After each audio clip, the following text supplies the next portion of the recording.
Subscribe now and press the bell icon. Never miss an update. Hello students, आपका welcome है आपके अपने YouTube channel maths with Harish Gupta में। आज हम रेशनल नंबर में वर्ड प्रॉब्लम्स के कुछ क्वेश्चन सॉल्व करेंगे। और मैं मैथ्स का मास्टर हूँ, टीचर हूँ, तो हो सकता है कि कुछ स्पेलिंग मिस्टेक हो सकती है। वैसे तो मैंने इस बात का ध्यान रखा है कि स्पेलिंग मिस्टेक ना हो, फिर भी। तो क्वेश्चन नंबर 11 है, What should be subtracted from -5.6 to get -11/9। इन्होंने कहा है कि इस नंबर से क्या सब्ट्रैक्ट किया जाए। What should be subtracted from -5.6 to get -11/9। तो हमने कहा कि let the number x to be subtracted, then हमने कहा कि इसमें से इन्होंने कहा कि इसमें से -5.6 में से क्या सब्ट्रैक्ट किया जाए। तो हमने कहा कि x सब्ट्रैक्ट किया जाए। तो हमने अकॉर्डिंग टू क्वेश्चन क्या होगा, -5.6 माइनस x इक्वल टू -11/9। ये गेट करना है, ये फाइंड करना है हमें, और हमें बताना है कि जो नंबर हम इसमें सब्ट्रैक्ट करेंगे वो नंबर हमें बताना होगा, फाइंड करना होगा। तो -5.6 माइनस x इक्वल टू -11/9।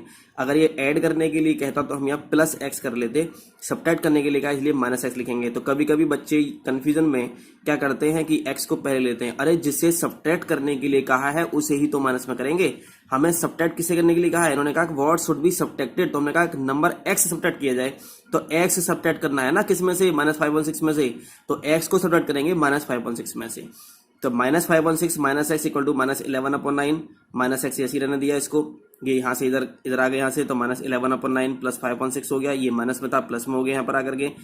9 6 को हम कैसे इसको प्लस माइनस करते हैं, 9 6 का एलसीएम 18 आ गया। 9 से डिवाइड करेंगे 18 को 2 आ जाएगा, -11 इंटू 2 हो जाएगा। 6 से डिवाइड करेंगे 18 को 3 हो जाएगा, 3 इंटू 5 हो जाएगा। माइनस कितना 22 हो गया, 3 5 15 हो गया। 22 15 कितना हो गया, -7/18 हो गया। तो माइनस एक्स की वैल्यू आ गई -7/18। माइनस से माइनस क्या हो गया, कैंसिल हो गया। तो एक्स की वैल्यू कितनी आ गई हमारे यहाँ पर, 7/18 हमारा आंसर आ गया। तो कितना सब्ट्रैक्ट किया जाए इसमें से, तो 7/18 अगर हम सब्ट्रैक्ट कर दें 516 में से तो कितना आएगा, -11/9 आ जाएगा। क्वेश्चन नंबर 12 है हमारा, the cost of 7 whole 1/3 metres of fabric is 30 rupees 30 whole 1/4। Find the cost of 12 metres of fabric. इन्होंने पूछा है कि 7 होल 1/3 मीटर्स का जो फैब्रिक का जो कॉस्ट है वो 30 होल 1/4 रुपीज है। तो कॉस्ट ऑफ 12 मीटर्स पूछा है इन्होंने यहाँ से। तो हम क्या करते हैं इसमें, जब भी कभी हमें कॉस्ट की बात करनी होती है तो हम क्या करते हैं, 1 आर्टिकल की कॉस्ट करते हैं। 1 आर्टिकल की या 1 मीटर की, कुछ भी दे रखा हो, आर्टिकल दे रखे हैं तो आर्टिकल दे रखे तो 1 आर्टिकल की बात करेंगे, केजी की बात होगा तो 1 केजी की बात करेंगे। तो जो भी दे रखा होगा तो यूनिट की बात करते हैं। पहले हमें ये पता होना चाहिए कि 1 मीटर का फैब्रिक कितने रुपए का है, कितनी कॉस्ट है 1 फैब्रिक मीटर की। तो 1 मीटर फैब्रिक की कितनी कॉस्ट है ये पता होना चाहिए। उसके बाद में हम कितने भी मीटर फैब्रिक की कॉस्ट फाइंड कर सकते हैं। तो सबसे पहले लिखेंगे, इन्होंने कहा कि कॉस्ट ऑफ 7/3 और कितना 7 होल 1/3 कितना हो गया, 22/3 हो जाएगा। Metres of fabric equal to कितना है, 30 होल 1/3 का मतलब कितना, 120/4 रुपीज। 120/4 रुपीज, ये रुपीज पहले लिखा होता है बाद में, कोई प्रॉब्लम नहीं है। तो इन्होंने कहा कि जो इतने मीटर्स की जो कॉस्ट है वो कितनी है, 121/4 रुपीज है। तो अगर हमें 1 मीटर की फाइंड करनी होगी तो 1 मीटर की जब फाइंड करते हैं तो क्या करेंगे, इसको जो कॉस्ट है उसको उससे क्या करेंगे, डिवाइड करेंगे। ये कहां से आया 20/3, ये वाला ये आया, ठीक है ना। तो इससे इसको क्या कर देते हैं, यहाँ पर डिवाइड कर देते हैं। तो 121/4 डिवाइड बाई 22/3 हो जाएगा। तो डिवाइड कैसे करते हैं, इसको सॉल्व कैसे करते हैं ये मैंने आपको बता रखा है कैसे सॉल्व करते हैं। तो 121/4 तो वैसे ही आ जाएगा, डिवाइड का मल्टीप्लाई कर लेंगे, 22/3 का क्या करेंगे, 3/22 कर लेंगे। इसको यहाँ सॉल्व करेंगे तो 11 से 11 2 22 हो गया। 11 11 121 होता है, 11 3 33 हो गया, 4 2 8 33/8 रुपीज। अरे ये किसकी कॉस्ट आ गई, ये तो 1 मीटर फैब्रिक की कॉस्ट कितनी आ गई, 33/8 रुपीज आ गई। आपसे क्या पूछा गया, आपसे पूछा गया है cost of 12 metres of fabric, ये पूछा गया है। तो cost of 12 metres of fabric equals to, जब आपको 1 का पता है तो आपको अगर 1 से ग्रेटर का फाइंड करना होगा तो तुम क्या करोगे, इसे मल्टीप्लाई करोगे। तो cost of 12 metres of fabric equal to 33/8 multiply 12। तो इसे 12 से तुम मल्टीप्लाई करोगे तो 4 देखो 4 2 8 हो गया, 4 से 12 हो गया।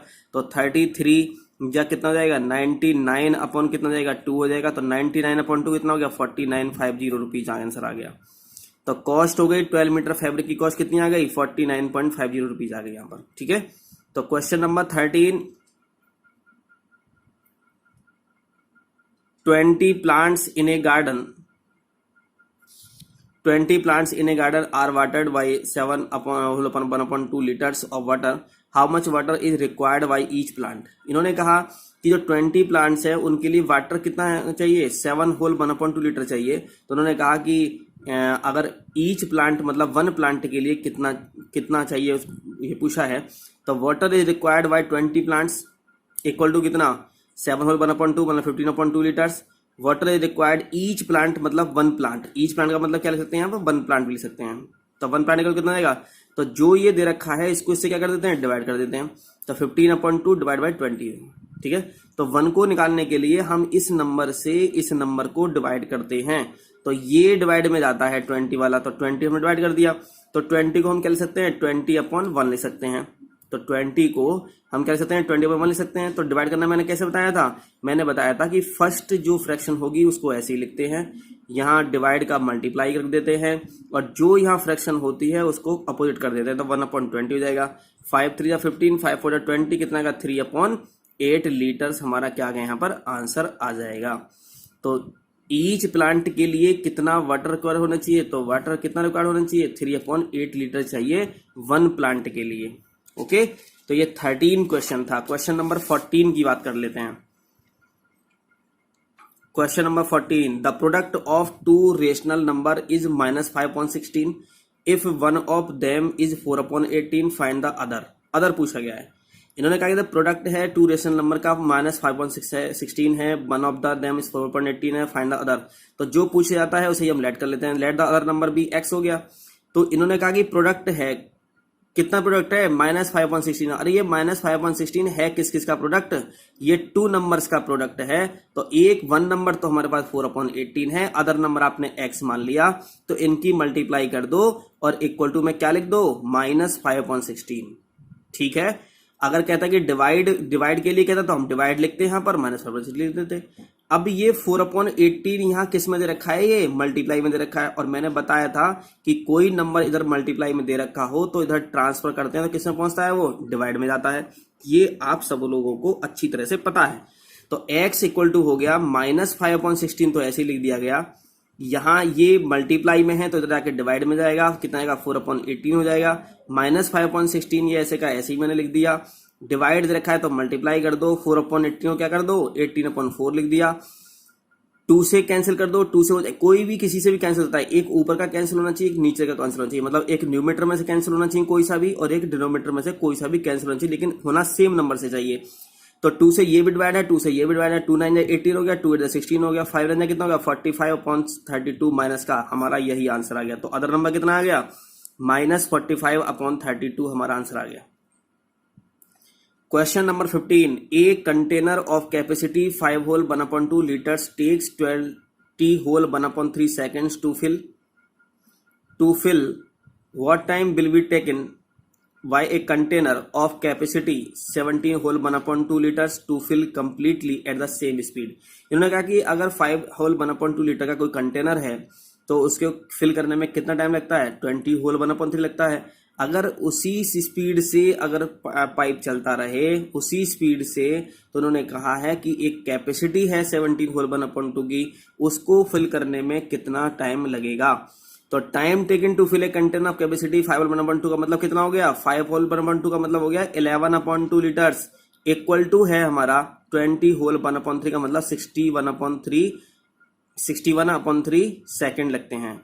तो इतनी कैपेसिटी के लिए कितना टाइम लगता है 61/3 सेकेंड टाइम लगता है। तो इन्होंने कहा है कि कैपेसिटी कितनी होनी चाहिए 17 होल 1/2 होनी चाहिए। तो मैंने ये पहले बताया था कि भी अभी आपको सबसे पहले क्या फाइंड करना होता है, पहले हमें 1 लीटर का फाइंड करना होगा। हमें ये तो पता होना चाहिए कि 1 लीटर को फिल करने में कितना टाइम लगता है। ठीक है ना। तो 1 लीटर के लिए कितना लगेगा, तो मैंने कहा पूरा ये ऐसे लिख दिया गया है 1 लीटर के लिए कितना होगा, तो 11/2 लीटर्स के लिए कितना टाइम लगता है, 61/3 लगता है। तो 1 लीटर के लिए कितना लगेगा, तो 61/3 ऐसे लिख देते हैं। ये वाला क्या कर देते हैं, डिवाइड में कर देते हैं। मैंने पहले ही रखा है आपको, तो डिवाइड में 11/2 सेकंड आ गया ये। अब डिवाइड को कैसे सॉल्व करते हैं, ये तो आपको सब लोगों को अच्छी तरह से पता है कैसे सॉल्व करते हैं। तो 61/3 तो ऐसे कैसे लिख दिया, डिवाइड का मल्टीप्लाई लिख देते हैं, 11/2 का 2/11 लिख देते हैं। कुछ कट नहीं रहा इसमें, कुछ कट ही नहीं रहा किसी से कोई भी, है ना, नीचे से ना ऊपर से कोई कट रहा है, तो इसी मल्टीप्लाई कर देंगे, नहीं कटा तो 122 अपॉन कितना 33 सेकंड आ गया यहाँ पर ये। तो ये कैपेसिटी आ गई हमारी, किसकी कैपेसिटी आ गई, 1 लीटर कोई कंटेनर है, 1 लीटर कैपेसिटी वाला कोई कंटेनर है, तो उसको फिल करने में कितना टाइम लगेगा 122/33 सेकंड लगेगा। तो इन्होंने पूछा है कैपेसिटी कितनी, 17 होल 1/2 कैपेसिटी बोले पूछा है। तो इस कैपेसिटी का, तो 17 होल 1/2 लीटर्स कैपेसिटी का करने के लिए क्या करना पड़ेगा, जब 1 लीटर का टाइम इतना लेता है तो इतने लीटर का कितना आएगा, तो मल्टीप्लाई कर देंगे यहाँ पर। जब 1 का फाइंड हो जाता है हमें कोई भी चीज, कॉस्ट हो, कुछ भी दे रखा हो, या फेयर दे रखा हो, किराया दे रखा हो, तो हम क्या करते हैं, अगर 1 का पता चल जाए अगर हमें, तो हम किसी का भी निकाल सकते हैं। 1 का पता चल जाए तो जिसका भी हमें निकालना हो तो क्या कर देते हैं, उससे मल्टीप्लाई कर देते हैं। तो 17 होल 1/2 लीटर्स का मतलब कितना होगा, तो 122/3 तो ऐसे ही आएगा, मल्टीप्लाई 17 होल 1/2 आ जाएगा। कितना आ गया, सेकंड लिख देंगे इसके आगे, सेकंड तो चल ही रहा है, तो इसको तो ऐसे लिखेंगे, मल्टीप्लाई रखा है, इसको सॉल्व करो, 17 2 34 135/2 आ जाएगा। ठीक है, इसको देखो कुछ कट रहा है यहाँ से, कोई तो कट नहीं रहा इसमें, ना इसमें से कट रहा कोई भी, तो 2 से काट दो तो 2 बन जाए कितना, 2 हो जाएगा, और 2 6 12 2 1 2 कितना, इनकी मल्टीप्लाई कर दो, 2 1 3 5 6 3 आ गया, सेकंड आ गया। इससे इसको सॉल्व करो तो कितना आएगा, 64 होल 23/33 सेकंड। तो इतनी कैपेसिटी के लिए, अगर कोई इतनी कैपेसिटी का कोई टैंक है, कंटेनर है, तो उसको फिल करने में कितना टाइम लगेगा, 64 होल 23/33 सेकंड, मतलब 1 मीटर से ग्रेटर आएगा, क्योंकि 1 मिनट में कितने सेकंड होते हैं, 60 सेकंड होते हैं। लास्ट क्वेश्चन है आपका इस एक्सरसाइज का 1.1 का, सिंप्लीफाई करना है। 2 whole 1/3 plus 3 whole 1/2 minus 5 whole 6/7 plus 2 whole 7/15। इसको कैसे सॉल्व करते हैं, इसको 2 मेथड्स हैं सॉल्व करने के। एक तो मेथड यही है, 2 3 6/3 7/3, 3 2 6 1 7/2, 5 7 35 6 45 7, 15 2 70 30 37/15 हो जाएगा। इसको 3275 का एलसीएम लेते हैं तो 210 आ जाएगा। 3 से डिवाइड करेंगे 210 को तो 70, तो 70 मल्टीप्लाई कर दो, 2 से डिवाइड करो तो 105, तो ऊपर मल्टीप्लाई कर दो 7 मल्टीप्लाई 105, 7 से डिवाइड करो 30, तो 30 से मल्टीप्लाई कर दो ऊपर, 15 से डिवाइड करो कितना आएगा 14 आएगा, तो 14 से ऊपर मल्टीप्लाई कर दो।